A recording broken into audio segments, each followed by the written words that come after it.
আসসালামু আলাইকুম। বন্ধুত্ব জিনিসটা অন্যরকম।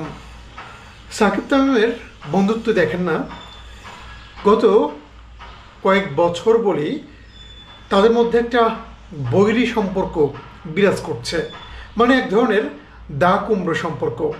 অথচ এই দুইজন যখন বাংলাদেশ ক্রিকেটে শুরু করেন তাদের ক্যারিয়ার, তখন কিন্তু দুজনের মধ্যে এত ভালো সম্পর্ক ছিল যে তার অন্য কারোর মধ্যে দেখা যায়নি।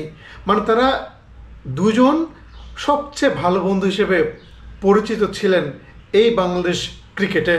যদিও কোনো একটি কারণে তাদের সেই বন্ধুত্বে ফাটল ধরে। বলা হয় নাজমুল হাসান পাপনের মন্তব্যকে কেন্দ্র করেই এই দুজনের মধ্যে ফাটল দেখা দিয়েছিল।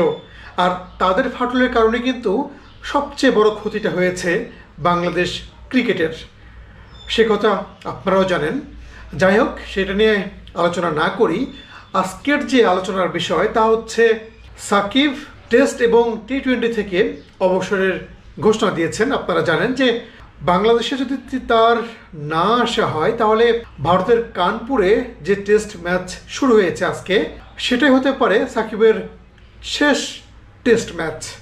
এই টেস্ট ম্যাচে সাকিব যখন মাঠে খেলছেন ঠিক তখন কমেন্ট্রিতে আছেন আমাদের আরেক সুপারস্টার তামিম ইকবাল খান।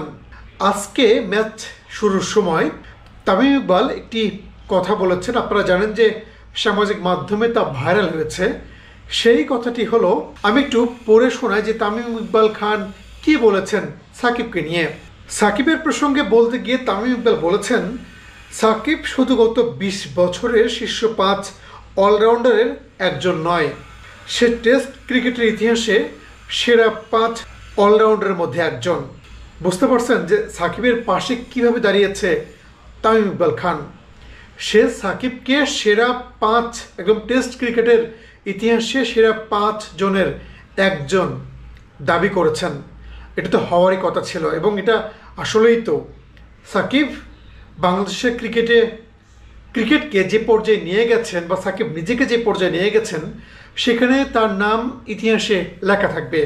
বন্ধু হিসেবে তামিম ইকবাল খান সেই কথাটি মনে করিয়ে দিলেন।